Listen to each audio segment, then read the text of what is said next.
And I'd also like to thank the chairman for his support of this bill and eloquent response on it. It's been a long 6-year journey to pass this reform. It's taken hard work and a bipartisan effort. The American people expects and deserves that. When I first came to Congress in 2006, after spending a lifetime of teaching social studies in the public school classroom, I was approached by the gentlewoman from New York, Ms. Slaughter, and Brian Baird, our former member from Washington State. He said, "You were sent here to make a difference and do things differently. If you really believe in reform, take a look at this bill."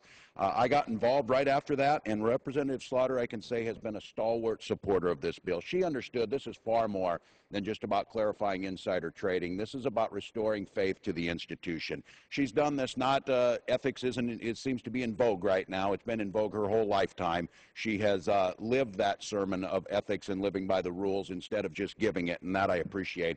Understanding the integrity of this institution stands above all else.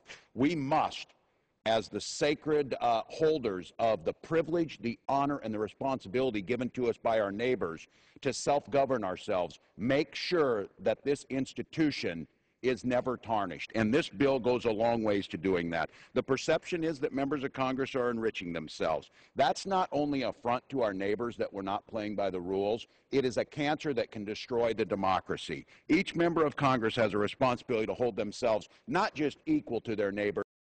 The public wants us to come here and debate how we educate our children, how we serve our veterans, how we build our roads, how we protect this nation, how we spend those taxpayer dollars. That's what makes us strong. All these differing ideas to come together for a compromise and move forward. If there is a perception that someone is enriching themselves, it undermines our ability to do those things. So what's happened here, we're not here today to pat ourselves on the back. This might be the only place where doing the right thing gets you kudos. It's expected of everyone else. But we're here to say this is a victory not for us. It is one tiny step on a journey, which is about restoring the faith of the American people in the institution. They can believe with all their heart that we are wrong. They cannot believe that we are corrupt. They will have us, and we will pass, and we will be dust, and this place, this building, this podium right here will still stand. And that's what we're doing here today. So I implore folks, let's come together in a bipartisan manner. And I agree with the gentlelady. I'm disappointed the political intelligence piece isn't in here. But as I said, I believe this is a first step. We can't wait for the perfect to move something forward. So I think it's a good bipartisan compromise.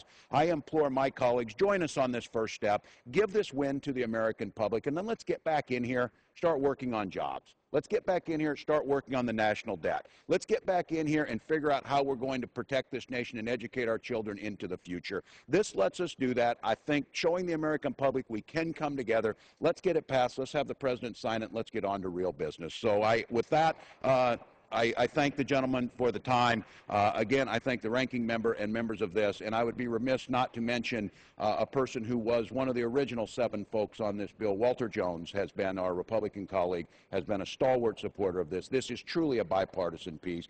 Ethics crosses the aisle. Our folks in here are good people coming together for the good of their citizens, and for that I'm grateful for today. With that, Madam Speaker, I yield back my time. Gentleman yields back. Gentleman from Texas. Madam Speaker, I yield 2 minutes to my Texas colleague, Mr. Canseco, who is a member of the Financial Services Committee. Gentleman from Texas is recognized for 2 minutes. Thank you, Madam Speaker, and I thank my colleague, Chairman Smith,